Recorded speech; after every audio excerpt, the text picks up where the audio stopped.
Welcome back to Paninka Predictions, everyone. We've got loads of midweek action to catch up on in England and in Spain, so let's dive right into it.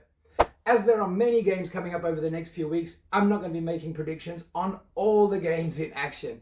Instead, I've reserved for you guys my top 6 predictions for the upcoming midweek games. And let's start off in the EPL, where the first game I'm making a prediction in is Manchester City at home against Nottingham Forest.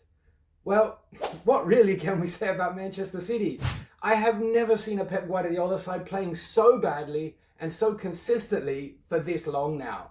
I mean, they're losing every week, and they actually deserve to lose every week, if not drawing at home to Feyenoord, big deal. Can they finally get back to winning ways at home against a punching above their weight Nottingham Forest? Now, Nottingham come into this game after getting their first win in 3 games after they beat Ipswich 1-0 at home last weekend. Their away form has actually been pretty good this season, and I would definitely not be surprised to see them scoring in this game, given how shitty Man City's shitty defence has been recently. Man City need to get back to winning ways, and I know I must be sounding like a broken record, but surely, this is the game where they find their first win and break this run. Or will they? I, for one, personally can no longer trust Man City, so I'm not going for them to get the win. I'm predicting over 2.5 goals in this game at the Etihad Stadium. And staying in the north of England now, we're off to Tyneside as we see Newcastle hosting a very much in form and top of the table Liverpool. Newcastle, for their part, they've not been playing so well over the last few games. They're all right, and 2 weeks ago when they lost at home 2-0 to West Ham, things just sort of really went flat from there, and they drew at Palace on the weekend, and they probably deserved to lose that game, and they're just not finding their feet at the moment, to be honest. Liverpool, however, are showing consistency, and the kind of consistency that will win them the title. They comfortably beat Man City at home on the weekend 2-0 with goals from Cody Gakpo and the Egyptian genius Mo Salah. They're now 9 points clear of second place Arsenal in the table. This game away at Newcastle could prove to be slightly tricky for Liverpool, but I think it's just going to be another 3 points in the bag for them based on their form alone and the difference between their form and Newcastle's form. I mean, right now, not many teams could stop Liverpool. I mean, Man City tried, Real Madrid tried. I mean, people just can't stop them right now. Liverpool just keep on winning. Even if Newcastle score a goal in this game, I'm still predicting that Liverpool will get the 3 points here and come away with an away win. Now we're off to bottom place Southampton as they are hosting the in-form third place Chelsea in midweek. And this should be a good, tight, well-fought game. Southampton really have to fight every game to try and get some sort of points and climb off the foot of the table sooner rather than later. They did earn a respectable draw away at Brighton on the weekend, and I'm sure they'll be very happy if they can get another draw in this game against Chelsea. Chelsea on the weekend, they outplayed Villa at home, so much so that Enzo Maresca promises to call you and tell you all about it. And they beat them comfortably 3-0 in the end. Nicholas Jackson continuing his goal-scoring exploits by notching another 1 goal this weekend. Yes, that's right, Nicholas, that is 1 goal. Coming into this game, Chelsea also have the second best away record so far this season, but they will be facing a strong and extremely motivated Southampton side who can cause problems for most teams on their home ground. I can see Chelsea possibly scraping the 3 points here, but not without a good fight and not without conceding a goal, maybe even 2 like Liverpool did. So my prediction for this game is for there to be over 2.5 goals.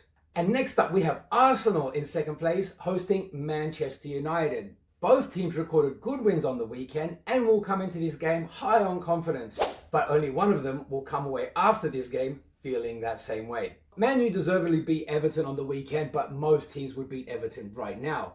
Arsenal, however, seem to have got their groove back, and they've scored I think 13 goals in their last 3 games or something stupid like that. They easily scored 5 against West Ham and probably could have scored more, but I think probably felt a bit sorry for them and knew the game was done, so just took their foot off the gas. And West Ham got 2 goals, but the result was never in doubt. This game against Man U at home, I feel, is going to be a belter of a game. Man U have got some really good quality players, and they've got a new manager to inspire confidence and bring all the motivation and all that, but it's just not going to be enough against a well-oiled and drilled machine like Arsenal over the 90 minutes.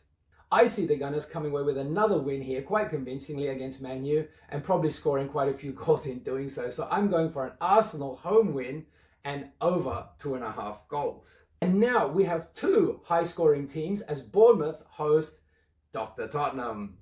Bournemouth recorded a very impressive 4-2 win away at Wolves on the weekend and will be full of confidence coming into this game. To be fair though, on the weekend they did score 3 penalties in that game that they were really handed to them just by the worst schoolboy errors you could imagine a Wolves team making, or any team. And that meant that Justin Kluivert could actually become the first player in EPL history to score a hat-trick of penalties in the same game. Didn't realise they'd taken so long and no one else had done it, with Alan Shearer around and so many other players, and Ronaldo. Anyways. And Dr. Tottenham, well, they are Dr. Tottenham. One weekend they're smashing teams away, and the other weekends they're clinging on for draws or losing at home. I asked a friend of mine, he's like in his 30s and he supports Tottenham, and I say, what's it like supporting a team that's like just so bipolar like Tottenham? And he just went, this game has the potential to be a really exciting one, and it's really hard for me to pick a winner here, but it's not hard for me to pick that there's going to be goals in this game. So also, I'm going for over 2.5 goals between Bournemouth and Tottenham. There's going to be goals flying everywhere in this game. And the final game that I'm giving a prediction on this midweek is actually coming from Spain, where my struggling Barcelona side are away in Mallorca to play, well, Mallorca. Barcelona's defense was once again really exposed time and time again against lowly Las Palmas on the weekend. And I'm going to expect the same thing against Mallorca again this midweek. Mallorca, one of those teams that when they're playing at home, they're really hard to beat. Their fans, they're really close to the pitch. There's a great atmosphere. And especially when your mighty Catalan neighbours come into town, everyone gets into the stadium and supports Mallorca. And Mallorca have actually scored 5 goals in their last 2 games. So I don't think it's too far of a stretch of the imagination to see them scoring against this Barcelona side. The good news is for Barcelona, however, is that Lamine Yamal is back in action. The bad news to balance that out is that Alejandro Balde, the left back, he's out now. So that means there's more problems at the back for Barca. However, we've got more danger of potential 4 goals going forward with Lamine Yamal back. So, I mean, that also means that Rafinha can push out back to his favoured spot on the left, where he's been playing so well this season. So, for me, that means that we've got problems at the back. We've got more power going forward. This game's got over 2.5 goals written all over it. Let me know your thoughts on any of these games, or any other games that tickle your fancy or sparkle your interest, or maybe just feel like a blow up the nose for you in the comments. Enjoy the midweek action. That's what my wife says to me on my birthday. And I'll see you all again very soon.